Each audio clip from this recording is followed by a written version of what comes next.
Assalamualaikum warahmatullahi wabarakatuh. Kepada yang terhormat Ibu Maisyana selaku dosen pengampu mata kuliah Sejarah Pendidikan Islam dan teman-teman PIB yang saya banggakan. Perkenalkan, nama saya Salma Nuria Wahidah, NIM 20101100039. Di sini saya akan menjelaskan materi yang berjudul keberadaan pendidikan Islam sesudah adanya budaya Islam. Baik, langsung saja. Dari materi keberadaan pendidikan Islam sesudah adanya budaya Islam, di sini kami memiliki 4 pembahasan. Yang pertama, pengertian pendidikan Islam. Yang kedua, pengertian kebudayaan Islam. Yang ketiga, sejarah perkembangan Islam di Nusantara. Dan yang keempat, peranan budaya Islam dalam pendidikan Islam. Yang pertama, yakni pengertian pendidikan Islam.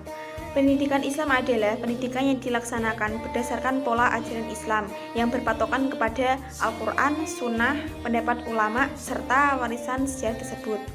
Jadi, di sini itu pendidikan Islam itu harus dilandaskan pada Al-Quran, Sunnah, dan juga pendapat ulama, serta warisan sejarah tersebut. Adapun tujuan pendidikan adalah untuk meningkatkan kualitas manusia dalam segi keimanan, ketakwaan kepada Tuhan Yang Maha Esa, dan berbudi pekerti luhur dan memiliki kepribadian, serta disiplin, bekerja keras, juga bertanggung jawab, dan tidak lupa mandiri, cerdas, dan terampil. Selanjutnya, pengertian kebudayaan. Di sini ada beberapa pendapat menurut ahli tentang arti dari kebudayaan. Yang pertama, Taylor kebudayaan. Di sini menjelaskan kebudayaan adalah totalitas yang kompleks, mencakup pengetahuan, kepercayaan, seni, hukum, moral, adat, dan kemampuan-kemampuan serta kebiasaan yang diperoleh orang sebagai anggota masyarakat. Yang kedua, dari Imron Manan menjelaskan bahwa kebudayaan itu memiliki 5 komponen. Yang pertama, gagasan, yang kedua, ideologi, yang ketiga, norma, yang keempat, teknologi, dan yang kelima, benda.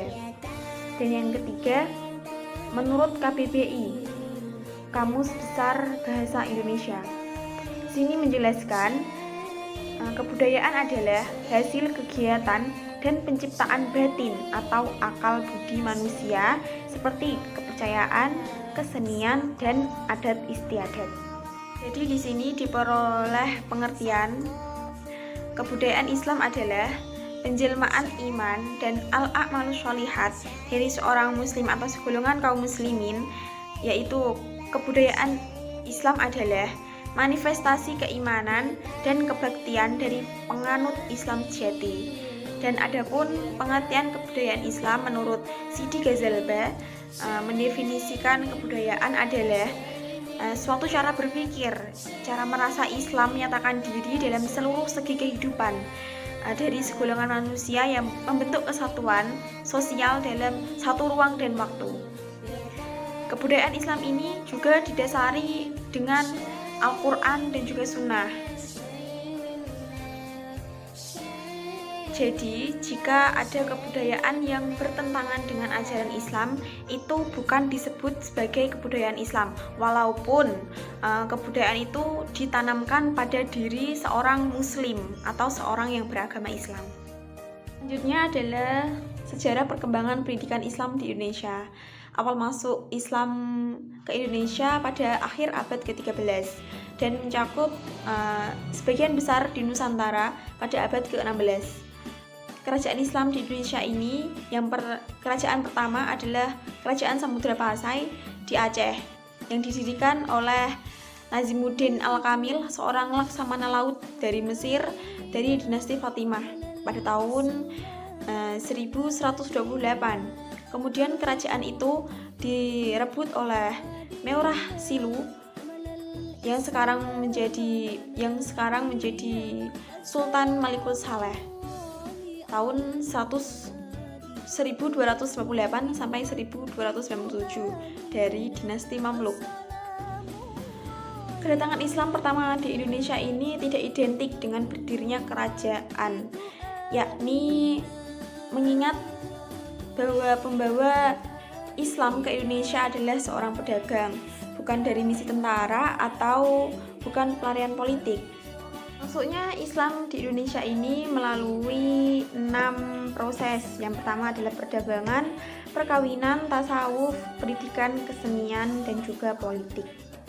Dan juga masuknya Islam di Indonesia ini juga sangat dipermudah karena rakyat Indonesia ini bisa menerimanya. Dan juga ajaran-ajaran Islam ini ditempuh orang Muslim dalam menyebarkan agama Islam itu menyesuaikan kondisi sosial budaya yang telah ada. Jadi penyebaran agama Islam di Indonesia ini bertahap dengan saling pengertian, saling membutuhkan, dan juga menyesuaikan kondisi masyarakatnya, dan juga menyesuaikan budayanya. Sejak zaman Nabi Muhammad SAW, rumah ibadah difungsikan sebagai tempat pendidikan. Rasulullah juga menjadikan masjid, yakni Masjid Nabawi, untuk melakukan proses pendidikan. Dan pendidikan Islam ini berproses sejak Nabi Muhammad diangkat menjadi Rasul di Mekah dan beliau sendiri sebagai gurunya.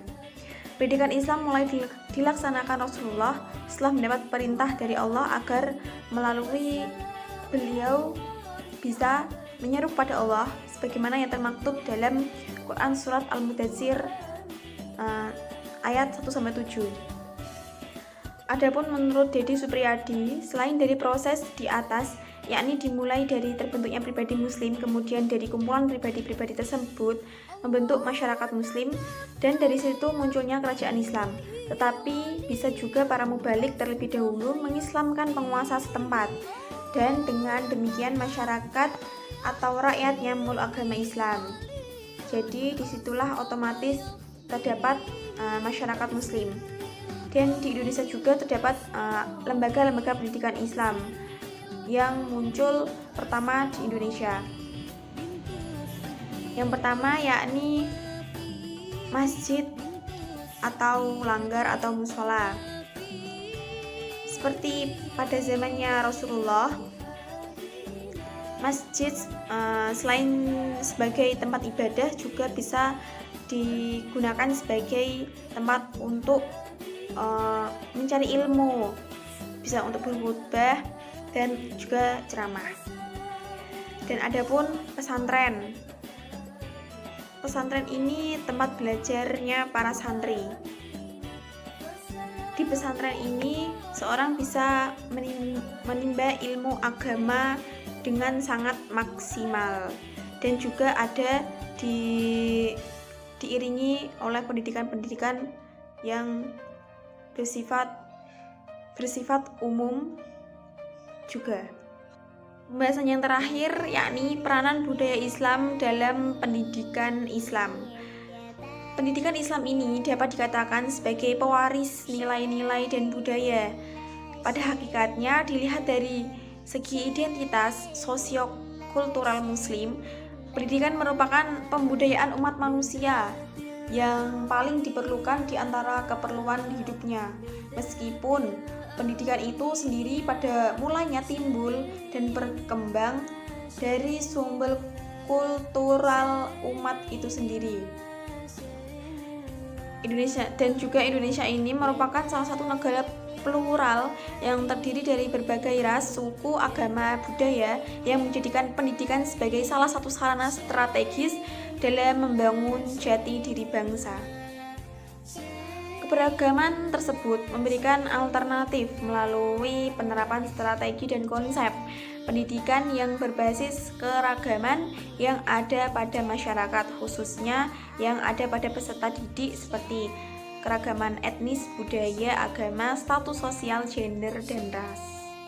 Nilai-nilai seni budaya Islam ini dapat diintegrasikan dalam pendidikan agama Islam yang sekaligus berperan mengembangkan aspek kognitif, efektif, dan psikomotorik, yaitu dengan berpikir kritis terhadap proses terjadinya suatu seni budaya atau pengembangan otak, mengapresiasi hasil karya seni budaya, dan mengaplikasikan nilai-nilai seni budaya dalam perilaku dan karya nyata. Dalam wilayah PAI tentu tidak dilakukan lagi pengajaran agama melalui nyanyian dan musik, adalah sangat efektif untuk meningkatkan rasa agama. Tidak mengherankan apabila banyak dai dan pendidik di madrasah diniyah memanfaatkan syair dan lagu untuk sarana belajar sebagai contoh sederhana di era zaman sekarang. Munculnya lagu-lagu religi yang memotivasi. Sekian dari saya, apabila ada salah mohon dimaafkan. Wassalamualaikum warahmatullahi wabarakatuh.